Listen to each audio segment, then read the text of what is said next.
Nina Feldman wasn't the kind of girl who believed in curses. She believed in history, old objects, forgotten names, stories buried in wood and ash. When she spotted the wooden box at the estate auction, it stood out immediately. Small, worn, strange carvings on the corners, almost like bite marks. The seller gave a warning, voice shaking. "It comes sealed. Keep it that way. Some things don't belong open anymore." Naturally, Nina bought it. Later that night, she examined it under lamplight. The surface was cracked. The latch looked untouched, ancient. On the back, burned into the wood, was a warning in faded ink. "Kej vor ayet, hapet sa sheme eber lamavet, al taten lpe likervoa bishimvo vod." She copied it down. Her grandmother might have known the language, Hebrew, maybe. The translation came quickly enough. "Bind the wound that bleeds beyond death. Let no mouth give it voice again." Nina smiled. Creepy, but poetic. Probably just superstition. She placed it on a shelf beside antique books. Unopened. Forgotten. For a moment. That night, while Nina slept, the latch clicked open, all by itself. The next morning, Nina found the box. Open. The latch lay loose on the wood like it had snapped itself free. She paused. She hadn't touched it. She was sure. Inside were strange objects, carefully placed: a tarnished silver cup, 2 ancient coins, a lock of reddish hair, and a small bundle of dried, blackened flowers. There was something else, too. A scent. Old dirt. Ash. Something bitter and burned like wet matches. That night, Nina began dreaming in languages she didn't speak. Words in Yiddish, in Hebrew, some she didn't recognize at all. A woman's voice, soft, desperate, always repeating the same name. Mirel. Mirel. She woke in a sweat, heart pounding. Her apartment felt heavy. Still. Lights flickered when she stood. Her phone glitched out, the screen freezing, then pixelating. The alarm didn't go off. She tried to shake it off. Stress. Lack of sleep. But when she walked past the hallway mirror, she noticed something that hadn't been there before. Just behind her reflection, a faint outline on the wall. She turned. Nothing. But on the wallpaper, written in delicate, smoky ash, was a name. Mirel. She didn't know who. Nina stopped sleeping. Every time she closed her eyes, she heard it, whispers rising like steam from the walls. Old voices, familiar words in unfamiliar tongues. She left the Dybbuk box sealed, wrapped in a towel, buried in a drawer. But the house wasn't quiet anymore. The television turned on by itself. Her phone rang, but no one answered. When she played music, the speakers hissed until the static formed words. "Let me speak." She thought it was her mind playing tricks, until she saw the footage. A friend had come over that night to keep her company. He left early, pale and shaken, saying the place felt wrong. Out of curiosity, Nina checked her webcam recording. She had left it on by accident. The room looked normal, until midnight. At 12:04 a.m., the air seemed to warp. The shadows in the corner thickened, and something stepped out. It wasn't a person, it was shape and void, a figure darker than the dark around it. No face, no features, but it crouched beside the box and whispered something into the camera. She turned the volume up, heart pounding, and then she heard it. Her name. "Nina, you opened the gate." She slammed the laptop shut. But the screen stayed on, and the whisper didn't stop, even after she unplugged it. Nina couldn't take it anymore. The whispering, the shadows, the name she kept seeing written in ash. Mirel. She needed answers, so she did something she hadn't done in years. She visited her grandmother, a stern woman, a survivor, and someone who never spoke of the old country.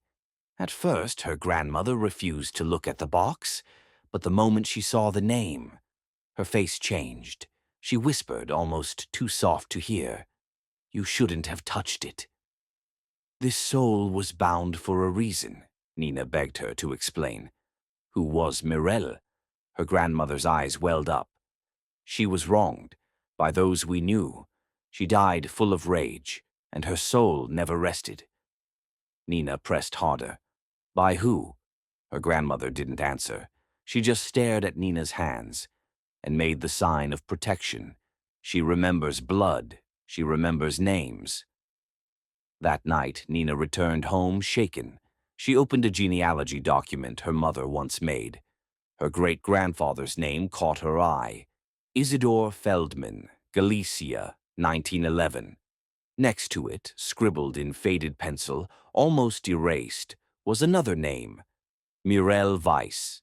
Nina couldn't stop shaking. She kept seeing the name, Mirel Weiss, in her family records, in the mirror, and once, in her dreams, carved into skin. Her grandmother's warning played in her head. She remembers blood. She remembers names. That night, Nina took every precaution. She wore the talisman her grandmother gave her. She even traced the protection symbol on her bedroom door, just like her grandmother had shown her. But something felt wrong. Her hands didn't move naturally, like something was guiding them. Later, she noticed it. She had drawn the symbol backward, an inverted seal, a broken lock. That was the night it started. At first, she woke up with dirt on her hands and old nails, rusted, square, scattered on the floor. Then came the language slips. She spoke in Yiddish in her sleep.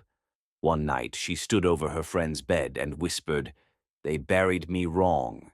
She didn't remember it, but he filmed her. And when he played it back, her voice was overlaid with another, older, dry, angrier. Then came the shadow. It no longer stayed in the corners. It followed her reflection, stood behind her when she blinked, and at times she could feel it inside her teeth. When she coughed, a shard of glass fell out, followed by blood, and laughter that wasn't hers. Her grandmother called her in tears. "You reversed the seal, didn't you? You invited her in. You are the door now." Nina stopped sleeping, stopped eating, stopped answering calls. She locked every door, covered every mirror. But it was too late. The protection was broken, and the Dybbuk no longer needed to whisper. Now it screamed. It started with the taste. Ash, dirt, charred wood. Every time she breathed, it filled her lungs like a funeral pyre. Then the visions came, but they weren't dreams. She stood in places she'd never been. Cobblestone streets, gas lamps flickering, windows smashed, names shouted in a language she barely understood, but felt carved into her bones. She saw a young woman, 20 maybe, hair tied, eyes bruised. They dragged her through the mud, tore at her hair, screamed, "Witch! Thief! Cursed blood!" And in the crowd a man watched, cold, silent. Isidor Feldman, her great-grandfather. The girl, Mirel, was bound, left to die alone, sealed in a cellar with prayer and fire. Not a trial, not a death, a punishment for being afraid and different. Nina woke up screaming, except she hadn't gone to sleep. She was standing in her bathroom, covered in soot, and carved into the mirror with her fingernails were the words, "I remember." She tried to speak, but her voice cracked in two, one part hers, one part older, broken, burning. Mirel didn't just want her story told. She wanted vengeance. She wanted to punish the blood that betrayed her, living or not. Feldman. They watched me die. Now they'll watch her destroy them. Nina wasn't just possessed. She was a weapon, and her hands were no longer her own. Nina tried to resist. She drew the circles, chanted the words, lit the candles her grandmother gave her, the last thing left to believe in. She opened the box one final time and screamed into it, "Take me, leave them alone." But it was never about her. Mirelle didn't answer through whispers anymore. She moved through her bones, bent her hands, laughed through her breath. They watched me burn. They buried me in silence. Now they'll feel what silence becomes. Nina's cousin was first, cardiac arrest in his sleep. No history, no symptoms, just gone. Then her uncle, 2 days later, slipped in the shower, neck snapped on porcelain, then a baby, not even a year old. The crib monitor showed no signs. But in the static, a woman's voice sang a lullaby in Yiddish. No one suspected Nina. She returned home, cooked meals, went on walks, smiled more than usual. But her grandmother knew. She called one final time. "You are not my granddaughter." Nina answered with Mirella's voice. "You are the last." The funeral was small, closed casket. No one saw what happened to the body. But afterwards the box reappeared, on the Feldman family grave, wrapped in red cord, sealed in wax, waiting. Soft, eerie. She waited almost a century, and now she's patient no more.